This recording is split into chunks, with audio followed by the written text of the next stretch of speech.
Donc, notre président Jean-Pierre Vedet, médecin microbiologiste, professeur émérite à la faculté de médecine de l'Université de Montpellier. Il a une carrière très importante, d'abord de chercheur à l'Institut Pasteur, carrière qui l'a conduit à aller en Afrique du Nord, maghrébine, l'Afrique du Nord, l'Algérie, notamment, ensuite l'Afrique subsaharienne, Sénégal, et puis Guyane française, et aussi en Amérique latine.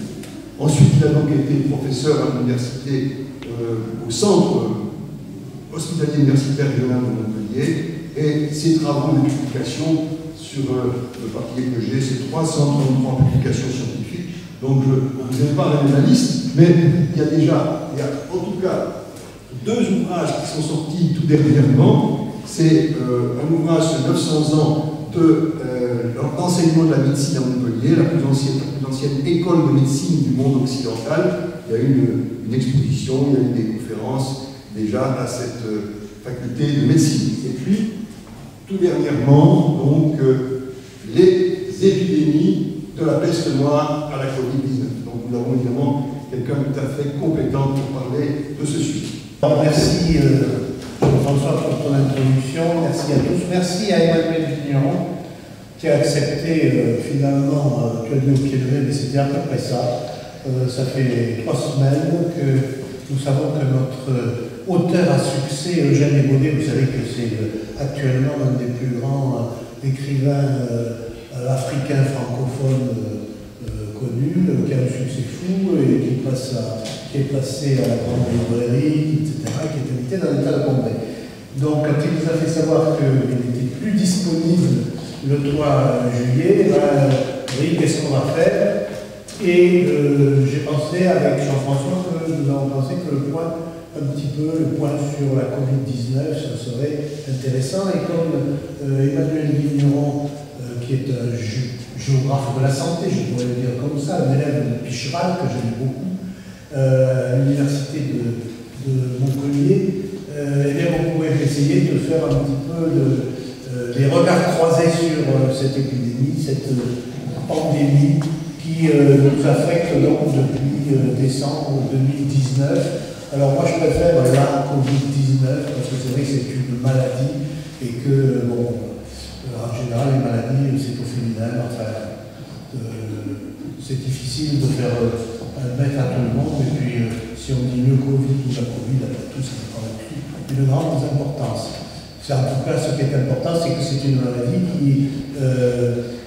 qui a mis en vedette dans le monde entier depuis le début un virus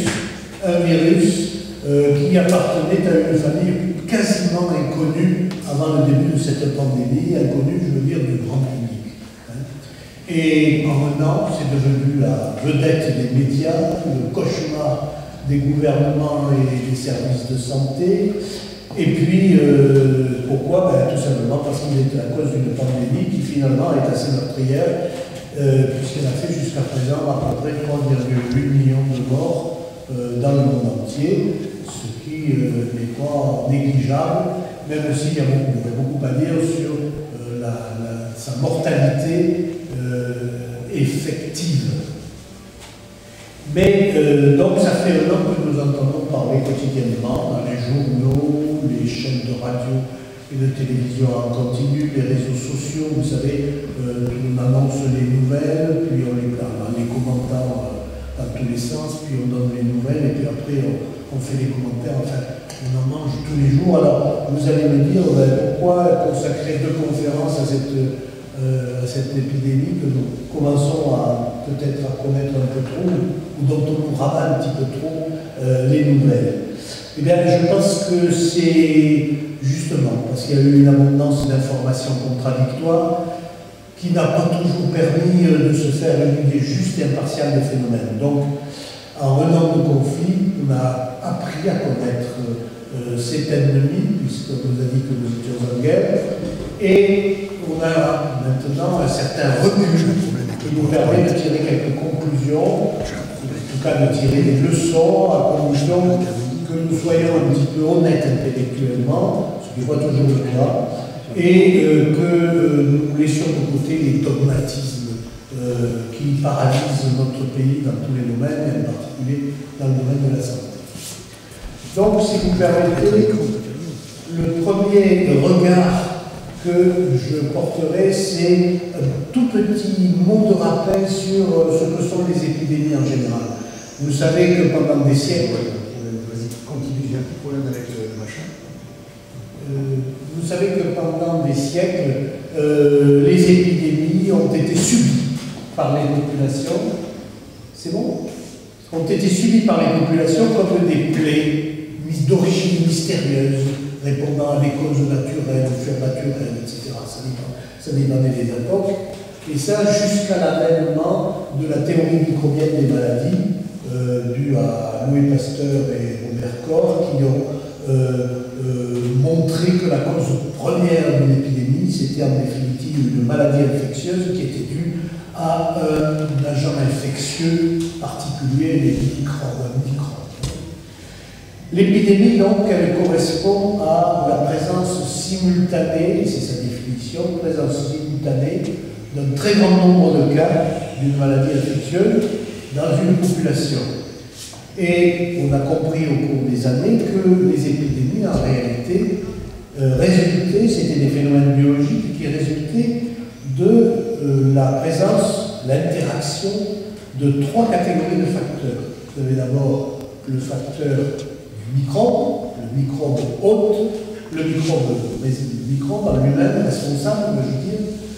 Vous avez ensuite les populations d'hôtes qui accueillent, qui reçoivent ce microbe et qui le subissent en même temps. Et puis vous avez ensuite l'environnement dans lequel cet ensemble évolue. Un ensemble qui a été qualifié par Max Sor, un géographe français, en 1943. Ça a été qualifié de complexe pathogène, cette association d'un microbe de ces hôtes évoluant dans un environnement donné. Et cette notion, ce concept de complexe pathogène, il était novateur à l'époque, puisqu'il mettait l'accent sur les interactions entre les espèces vivantes qui évoluent dans un même milieu et qui sont responsables d'une maladie. Beaucoup plus tard, M. Gmerk, qui est aussi un des grands concepteurs dans le domaine des épidémies, a repris cette notion de contexte pathogène avec une autre dénomination, mais je n'entre pas dans les détails.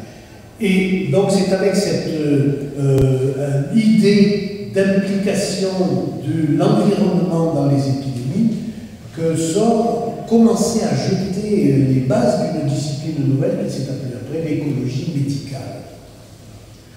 Alors, la dynamique des épidémies, elle dépend, vous le comprendrez très bien, des interactions entre ces différents facteurs constitutifs. Mais si une épidémie est un phénomène biologique complexe, eh bien l'épidémie c'est également un phénomène humain. Et un phénomène humain qui a de multiples facettes, puisqu'elle est source de désorganisation, d'agitation, on le voit tous les jours. Et les épidémies, vous le savez, elles ont tous eu des conséquences sanitaires, sociales, politiques, économiques, culturelles, et voire même dans certains cas religieuses. Voilà. Donc, l'épidémie à coronavirus qui nous affecte actuellement, elle démontre exactement ce que je viens de vous dire, toutes ces implications, toutes ces conséquences sanitaires, sociales, politiques, etc., culturelles.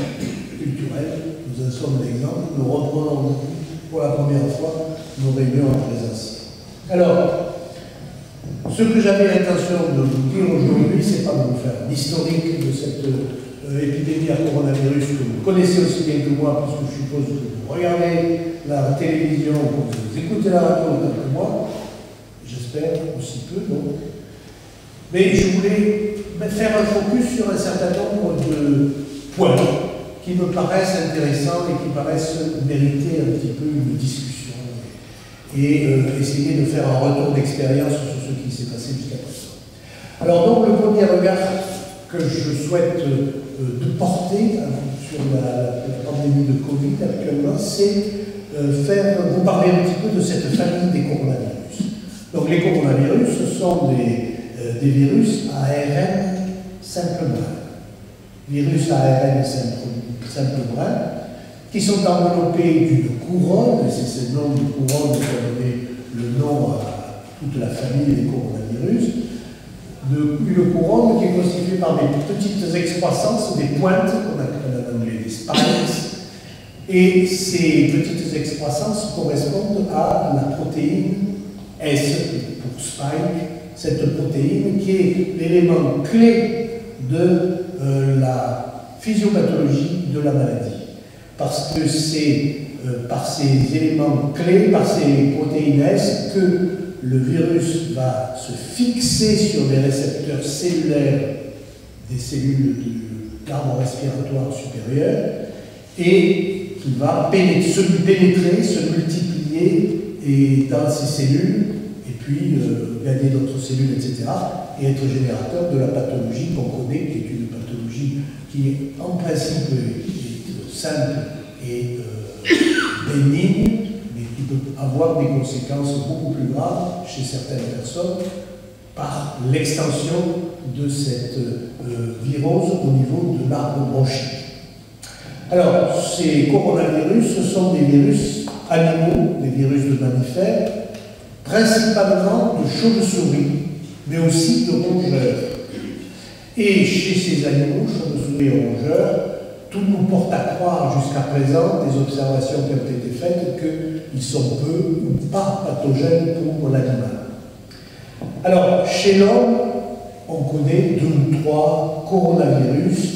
On sait qu'il y a 2 ou 3 coronavirus banaux qui sont présents dans les infections des voies respiratoires supérieures que l'on trouve à divers, ce qu'on appelle le coryza ou le rhume. Si vous voulez. Il y en a 3 qu'on rencontre assez fréquemment dans ces affections très banales. Et l'un d'entre eux, je vous en parlerai plus tard, parce qu'il est originaire d'un rongeur et il est passé par un autre intermédiaire qui était un bovin avant de s'adapter à l'homme. Alors les coronavirus, ils ont commencé à susciter l'intérêt des microbiologistes à l'occasion de 2 épidémies humaines qui ont d'origine animale, qui sont survenues au tout début du XXIe siècle et qui ont montré que ces coronavirus pouvaient être responsables de syndromes respiratoires aigus, graves, avec fièvre, difficultés respiratoires et parfois pneumonie sévère et détresse respiratoire. Ce sont tous ces patients qu'on voit arriver dans les services de réanimation. Alors ces 2 épidémies du début du XXIe siècle, il s'agit du SRAS, syndrome respiratoire aigu sévère, donc une affection grave et très contagieuse qui est apparue brutalement à Hong Kong en 2003, en février 2003, et qui a parcouru très brièvement la planète en atteignant plus de 10 000 cas dans 33 pays différents, principalement en Asie. Et c'était une affection qui était due à un coronavirus de chauve-souris, qu'on a baptisé à présent le SARS, puisque en anglais c'est SRAS, ça devient le SARS, SARS-CoV-1, c'est le nom du virus. Donc ce SARS-CoV-1 de la chauve-souris, il était transmis à l'homme par la civette palmiste et la contamination s'est faite au départ à partir de marchés en Chine à Hong Kong et de là elle a gagné le monde. Mais la pandémie de SARS, de SRAS comme vous préférez, elle s'est éteinte en quelques mois grâce à des mesures sévères de dépistage et de contrôle mises en œuvre. Donc au total, vous avez eu 30 000 cas, quelques milliers de morts. C'était une épidémie qui a été extrêmement légère, je disais. Et la deuxième épidémie, c'est le MERS, c'est-à-dire le syndrome respiratoire du Moyen-Orient. Alors, en anglais c'est pareil, S, je ne vais pas retourner les lettres, MERS, voilà, qui est apparu lui en 2012 en Arabie Saoudite et qui est dû à un coronavirus, le MERS-CoV. Probablement, c'est lui aussi un virus de chauve-souris dont l'animal qui sert d'hôte intermédiaire est le chameau. Et de fait, c'est une épidémie qui est assez mal connue, mais qui affecte spécifiquement l'Arabie Saoudite, puisque 80% des 20 000 cas qui ont été recensés à ce jour, depuis 2012, c'est une épidémie qui est assez récente, donc 80% de ces 20 000 cas, ils sont localisés en Arabie Saoudite. Donc, la famille des coronavirus, une famille qui est ancienne en définitive, mais qu'on connaît mal, puisqu'elle s'est manifestée sous forme épidémique et elle a attiré l'attention que récemment, depuis le début du XXIe siècle. Et puis, donc, on s'est demandé effectivement si des épidémies humaines à coronavirus n'avaient pas pu se produire antérieurement. Et alors, il y a eu des travaux extrêmement intéressants récemment, en 2005, d'une équipe belge qui a fait le séquençage systématique, qui a comparé par séquençage systématique deux coronavirus voisins, actuels, l'un chez l'homme, et c'est un de ces coronavirus banals du rhume dont je vous ai parlé, et qui s'appelle le HCOV, le HCOV-OC43, et un coronavirus que l'on trouve chez les bovins. Et le résultat extrêmement intéressant de ces études ont montré que ces deux virus, on a postulé qu'ils s'étaient adaptés, que le virus bovin s'était adapté à l'homme vers les années 1890, parce qu'on a comparé la séquence de ces deux virus. On s'est aperçu donc que le virus bovin s'était adapté à l'homme aux environs de 1890. Or, une pandémie de grippe, alors grippe, on n'est plus dans les coronavirus, on est dans la grippe. Une pandémie de grippe qui était partie en Asie centrale en 1889 et qu'on a appelé en épidémiologie, en géoépidémiologie, qu'on a appelé la pandémie de grippe russe, puisqu'elle a débuté, elle a commencé à se faire connaître en Russie, puis elle a gagné l'Europe par la Scandinavie, et elle s'est étendue ensuite durant 4 ans dans le monde, sur le continent américain, en Europe du Sud, en Afrique. Cette pandémie, donc, si l'on étudie rétrospectivement ses aspects cliniques et épidémiologiques, on n'est pas amené à penser que, vraisemblablement, il s'agissait d'une épidémie de coronavirus et non pas d'une épidémie de grippe. Et que c'est à cette occasion que ce coronavirus de bovin, dont je vous ai parlé tout à l'heure, était passé, on avait franchi la barrière d'espèces, était passé chez l'homme et avait été responsable de cette épidémie dite de grippe, qui est en réalité, d'après ce que l'on suppose à l'heure actuelle, on postule à l'heure actuelle, en réalité une épidémie à coronavirus. Alors, c'est une hypothèse qui est intéressante parce qu'elle est basée d'abord sur des phénomènes d'horloge génétique, etc. Je veux dire, il y a un support scientifique à la base de cette réflexion. L'ennui, c'est qu'on ne pourra jamais le démontrer.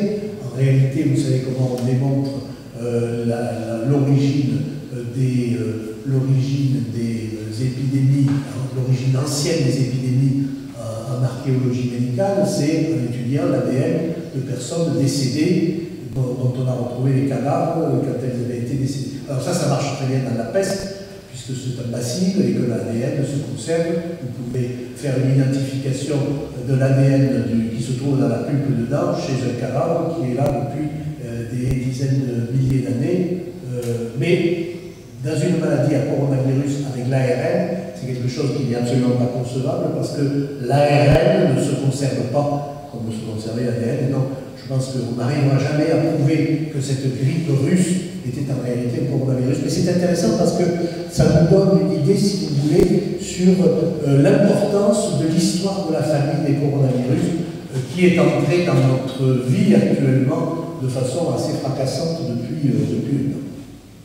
Alors le deuxième regard que je voudrais vous donnez sur l'épidémie à coronavirus, c'est celui du mystère de l'origine de la Covid-19.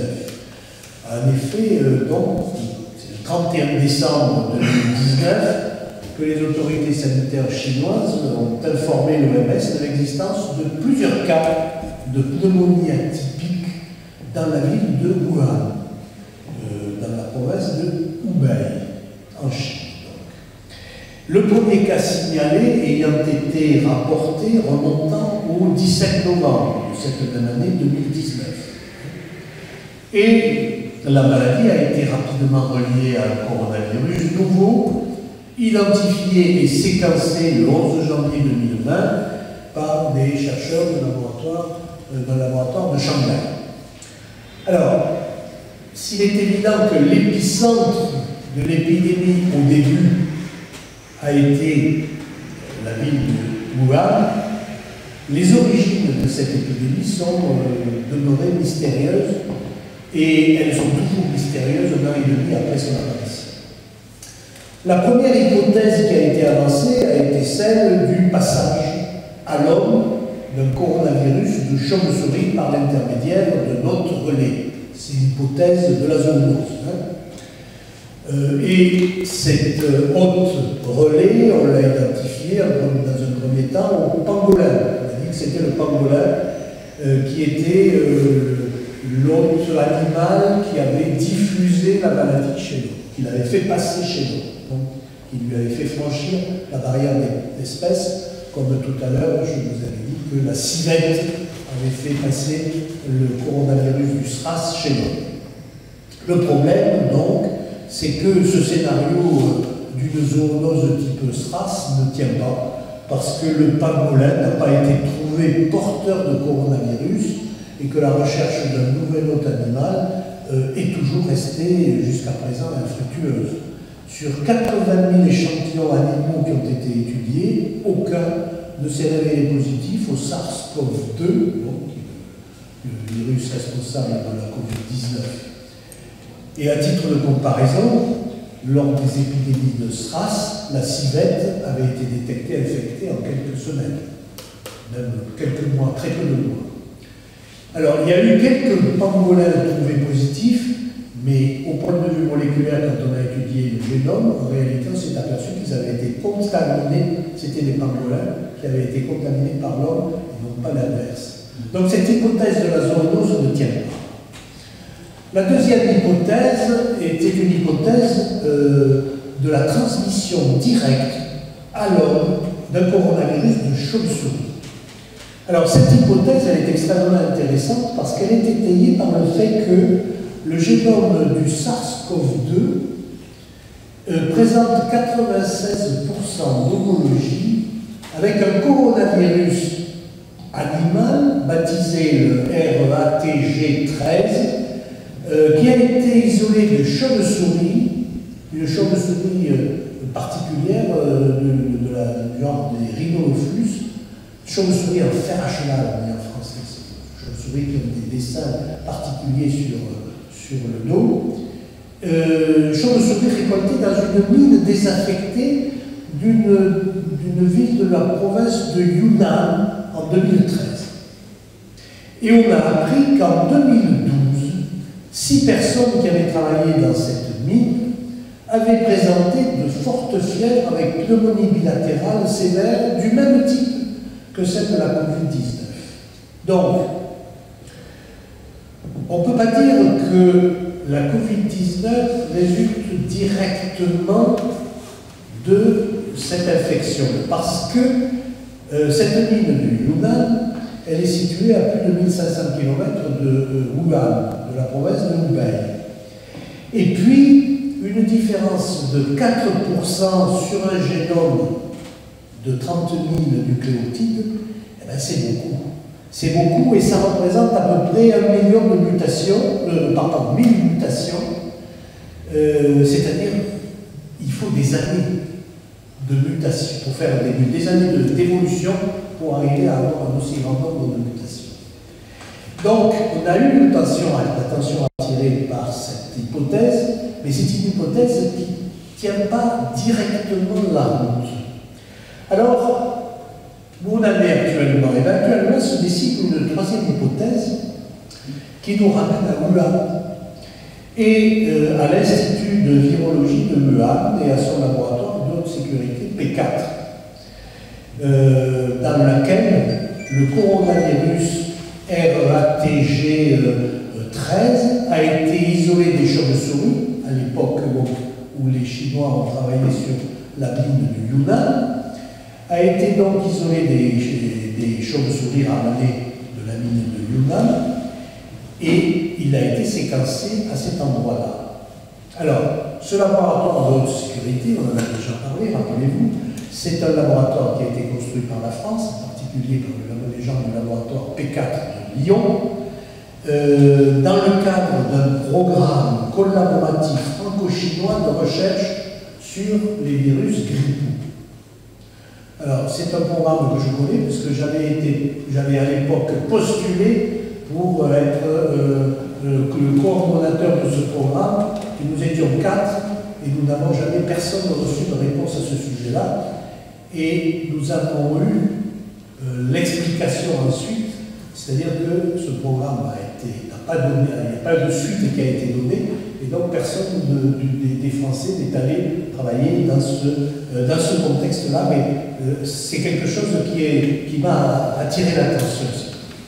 Alors, ce laboratoire en P4, il a été inauguré en janvier 2018, mais c'est tout récent, lors de la visite du président Macron en Chine, et il est dirigé par une dame qui s'appelle Madame Xi Zhengli, et qui a eu une partie de sa formation à Montpellier, sa formation doctorale. Alors, on sait par des révélations de Mme Xi Zhengli qu'entre 2012 et 2015, des prélèvements ont été effectués 2 fois par an sur des chauves-souris qui venaient de la mine de Wuhan, et que 9 coronavirus proches de celui de la Covid-19 ont été isolés, sur lesquels travaillent des chercheurs de 4 laboratoires de Wuhan. Alors, on est ici finalement en train de reprendre le scénario complotiste à la Donald Trump, hein, ni plus ni moins. Mais alors cette fois quand même, ce sont des virologues occidentaux qui énumèrent des arguments virologiques pour dire que, après tout, c'est assez troublant. Parce que des expériences de manipulation génétique qui étaient réalisées sur des coronavirus à l'Institut virologique de Wuhan, et elles ont été faites, elles ont été réalisées. Il y en a même certaines qui ont été publiées de ces manipulations avec un complètement. C'est-à-dire que vous ne pouvez pas recommencer la manipulation avec les détails qui sont donnés dans la publication. Enfin, ils ont publié. Et donc, ces manipulations génétiques, ça consiste à quoi? Ça consiste à répéter des infections sur des animaux de laboratoire ou en culture cellulaire, de manière à faire acquérir une virulence supplémentaire à une pathogénicité accrue, à mon virus, et certaines de ces expériences, comme je l'ai dit tout à l'heure, elles ont été publiées. Ces expériences, elles sont dangereuses, parce que les risques de dissémination accidentelle d'un virus recombiné, ça existe. On en a connu antérieurement, on en a connu avec la grippe, on en a connu avec le SRAS. C'est-à-dire que, en réalité, ça consiste à adapter à un nouvel hôte un virus animal. C'est-à-dire à lui donner l'équipement, si vous voulez, qui va lui permettre de trouver de franchir ce qu'on appelle la barrière d'espèce. Et donc, ces manipulations génétiques, elles sont soumises à de très strictes procédures de contrôle et elles sont vivement déconseillées par l'OMS. Et de sources américaines, vous savez que les Américains, ils ont toujours une arrière-pensée, de sources américaines, donc, il y aurait 3 chercheurs de l'Institut virologique de Wuhan qui auraient été hospitalisés en novembre 2019, c'est-à-dire environ 1 mois avant le déclenchement de la pandémie, avec des symptômes compatibles avec la Covid-19. Donc, tous ces arguments favorise plutôt actuellement l'hypothèse d'une fuite de laboratoire d'un virus naturel ou d'un virus modifié qui aurait pu circuler à bas bruit dans une zone plus ou moins isolée avant de déborder dans la mégapole de Wuhan. Évidemment, la Chine récuse formellement toutes ces suppositions, et quel crédit peut-on lui apporter peut-on apporter à ces dénégations quand on voit le comportement des autorités scientifiques et des médecins depuis le début de la pandémie, des autorités scientifiques chinoises depuis le début de la pandémie, et sur la façon dont elle a strictement bridé la commission d'enquête de l'OMS. Il est probable qu'on n'éclaircira pas ce mystère avant bien longtemps, mais bon, actuellement, le mystère de l'origine de la Covid-19, pour moi, il persiste et il est assez orienté vers cette hypothèse d'une fuite à partir de laboratoire. Alors, ce qui me paraissait intéressant de discuter avec vous également aujourd'hui, c'est aujourd'hui où la pandémie est toujours active, c'est ce qui a trait aux stratégies de lutte et de contrôle qui ont été développées contre la Covid-19, aussi bien au plan individuel qu'au plan collectif. Et donc mon intention n'est pas de revenir sur les polémiques complètement inutiles, mais plutôt d'essayer d'élever un peu le débat en faisant une sorte de retour d'expérience et en dégageant les acquis et les échecs. Donc, quelques réflexions donc, à ce sujet-là. Dans l'analyse, si on veut faire l'analyse des stratégies de lutte contre l'épidémie, je distinguerai deux périodes. Je ne sais pas combien de temps, j'ai encore du temps. Disons 10-15 minutes maximum. Oui, mais ça me va. Alors, donc, dans l'analyse des stratégies de lutte, donc, je distinguerai la période des débuts, où on connaissait très peu de choses sur la Covid-19, son coronavirus et son épidémiologie, et puis la période actuelle où la vaccination est disponible. Donc au départ, si vous voulez, lorsque peu de choses étaient connues sur la maladie, les seules armes disponibles que nous avions, c'était des mesures générales de santé publique, qui étaient destinées à réduire les contacts entre la population, entre les membres de la population, et partant d'essayer de diminuer le taux de transmission des virus. Alors vous avez eu deux stratégies qui ont été utilisées suivant les pays et qui ne s'excluent pas d'ailleurs, vous le verrez ultérieurement. La stratégie d'abord du dépistage massif avec traçage complet du parcours et des contacts de chaque cas positif, qui permet donc l'identification des foyers de contamination et dans ces foyers de contamination, la prise de mesures destinées à éviter la transmission. Alors, cette stratégie, elle a montré une efficacité certaine dans les pays qui l'ont pratiquée, dans les pays du sud-est asiatique, en particulier les pays voisins de la Chine, en particulier la Corée du Sud, en particulier Taïwan, en particulier tous ces pays-là, le Vietnam, parce que c'était d'abord ils ont fermé leurs frontières et ensuite ils ont appliqué cette stratégie de dépistage massif avec traçage des cas positifs de façon extrêmement rigoureuse parce qu'ils avaient eu l'expérience, c'était des gens qui avaient l'expérience du SRAS.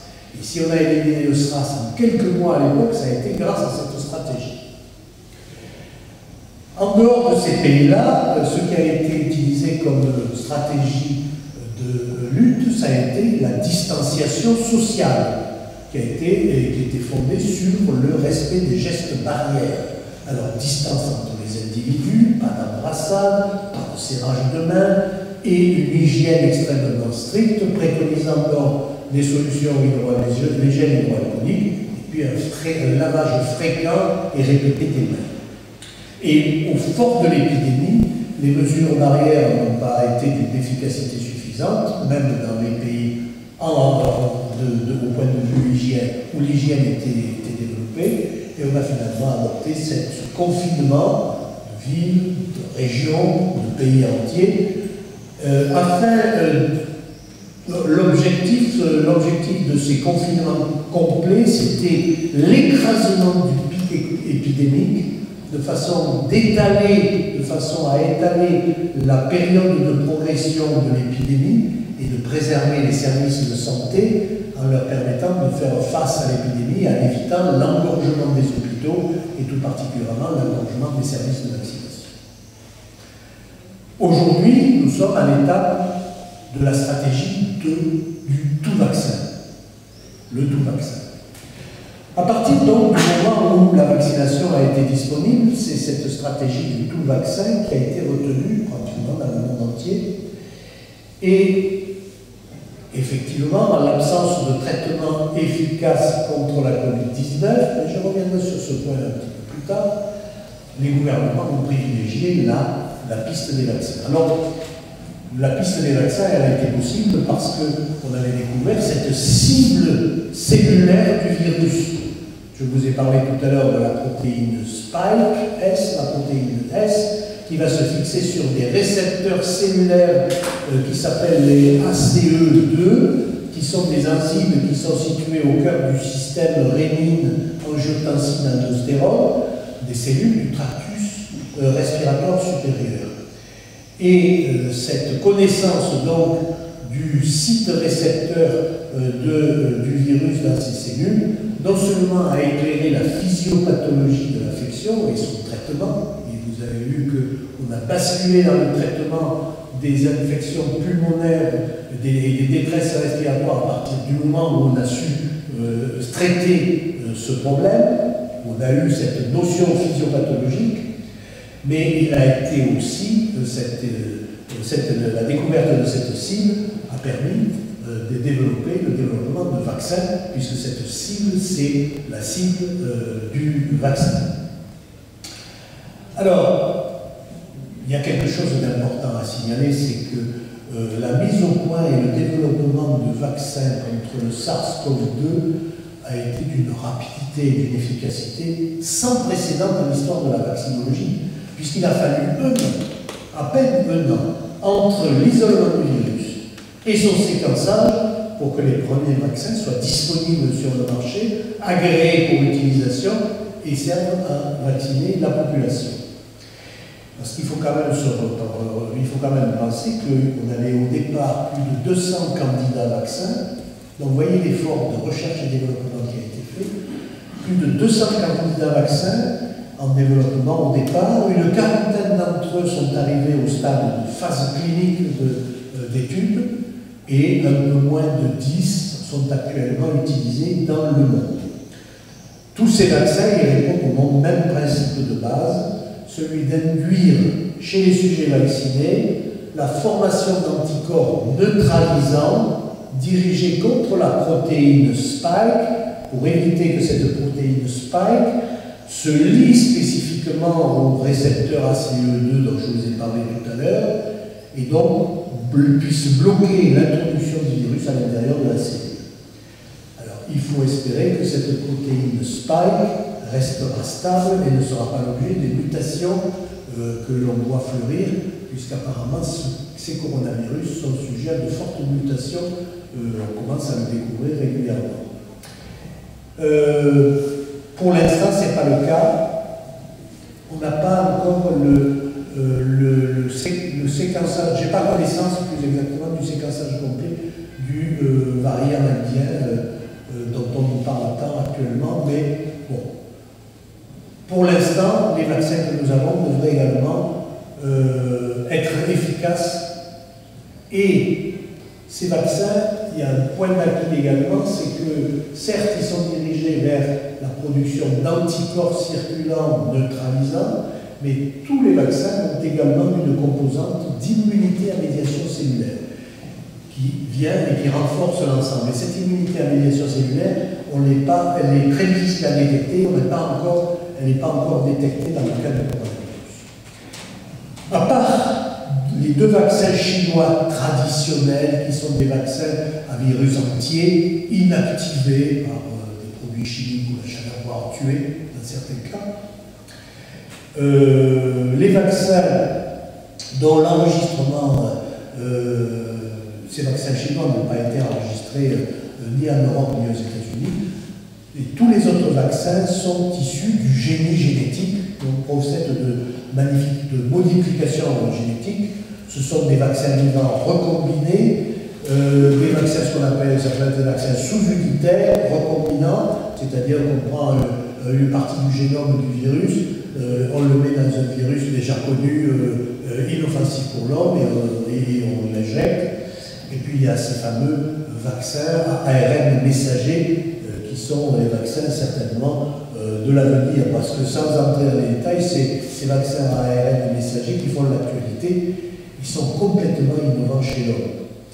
L'ARN messager codant pour Spike est enrobé dans des nanoparticules lipidiques protectrices et il est injecté directement sans vecteur et sans adjuvant. Ce sont des points importants parce que, comme on dit beaucoup de mal souvent des ARN messagers, parce que les gens ont peur que l'ARN messager reste modifie le génome des cellules réceptives, ce qui n'est absolument pas le cas, à mon avis, vu la rapidité avec ces ARN messagers sont détruits.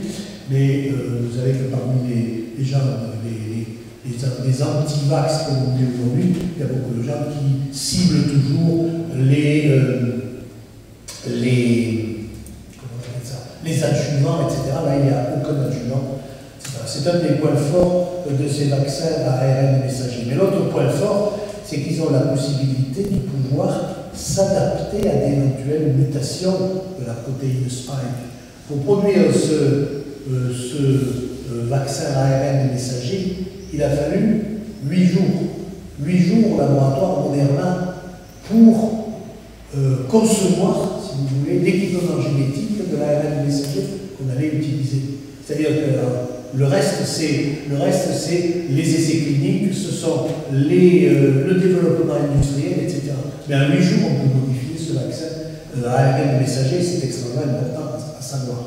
Donc si un jour nous avons un problème sur la résistance de certains mutants au vaccin, on aura la possibilité de le produire très rapidement des vaccins alternatifs.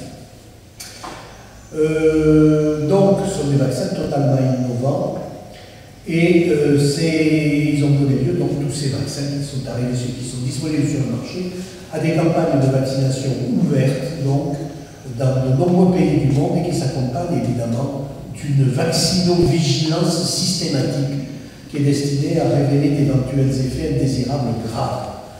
Mais quand je dis effets indésirables graves, il faut que ce soit effectivement des effets qu'on puisse avec cohérence reliés à un vaccin et qui puissent au vaccin et qui puissent être identifiés, dont la répétition soit parce que le fait de dire ah j'ai été vacciné aujourd'hui, j'ai mal au bras, j'ai mal à la tête, c'est pas un effet collatéral intéressant.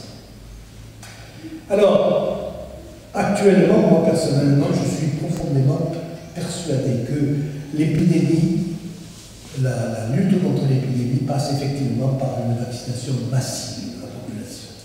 Alors bien sûr, vous direz, la totalité de la population mondiale ne pourra pas être vaccinée. Et bien sûr, les vaccins ne sont pas efficaces à 100%. Mais en épidémiologie, il faut quand même raisonner en statistique. Et s'il y a une petite proportion de population qui n'est pas vaccinée, ou s'il y a une petite proportion de population vaccinée qui n'est pas protégée, ce n'est pas d'une gravité exceptionnelle, parce que ce qui importe en vaccinologie, et comme en épidémiologie en général, c'est l'effet masse qui importe. Alors, par rapport à l'effort considérable, de recherche et développement qui a été fait au niveau mondial dans le domaine du vaccin, on peut être peu surpris quand même de constater la pauvreté de la recherche de médicaments destinés à traiter la COVID-19. Alors, évidemment, c'était un nouveau virus, et puisque c'était un nouveau virus, on n'avait aucune connaissance de produits thérapeutiques efficaces contre lui. Plusieurs antiviraux utilisés dans le traitement du sida, l'opinavir, le ritonavir, et d'autres produits d'ailleurs, ont été utilisés, ont été suspectés et ont été testés, puisqu'on espérait qu'ils pouvaient avoir une certaine efficacité. Et parmi ces divers produits, qu'on a promu au rang de candidat médicament. Vous la connaissez, il y avait des antibiotiques, il y avait quelques antibiotiques de la famille des macrolides, il y avait la chloroquine et l'hydroxychloroquine, l'interféron bêta, le vaccin BCG, etc. Alors, certains de ces produits ont fait beaucoup de bruit, suscité beaucoup de polémiques, mais jusqu'à présent, les résultats expérimentaux ne sont pas souvent probants. Et parmi les antirétroviraux, les antiviraux disponibles, il y a eu le remdesivir qu'on a suspecté avoir une efficacité en curatif, mais il semblait accélérer la guérison, mais il s'est révélé dans un second temps sans effet sur les formes graves. Alors, moi, ce qui m'intéresse là-dedans, c'est pas la polémique, c'est de savoir qu'il y a une famille d'antibiotiques qui s'appelle les macrolides, qui se distingue très nettement par ses propriétés antivirales in vitro. Et il y en a un parmi eux qui, à mon avis, est promis à devenir une belle carrière, je pense, qui nous donnera un supplément d'espoir. Alors, la famille des macrolides, donc antibiotiques macrolides, ce sont des antibiotiques qui agissent sur la production des cytokines. Ils suppriment la réponse pulmonaire inflammatoire excessive dans la grippe et dans d'autres maladies chroniques de la sphère pulmonaire et de la sphère ORL. Mais les macrolides, ils n'ont pas que cet effet-là. Ils ont un grand nombre d'autres activités. Par exemple, ils empêchent l'infiltration des endothéliums par les macrophages, d'où leur efficacité dans la prévention et le traitement de la néphropathie diabétique, par exemple, dans le traitement de la phase aiguë de la maladie de Crohn. Ils sont également actifs sur la gastroparésie du diabète grave. Et il est probable que les macrolides aient encore d'autres propriétés pharmacologiques qui ne sont pas entièrement élucidées. Il y a eu 2 articles très intéressants des auteurs japonais qui sont enthousiastes sur les macrolides, certains les comparant sur un macrolide en particulier qui s'appelle l'ivermectine, certains le comparant à l'arrivée de la streptomycine dans la pathologie dans l'infectiologie à l'époque, après la Deuxième Guerre mondiale.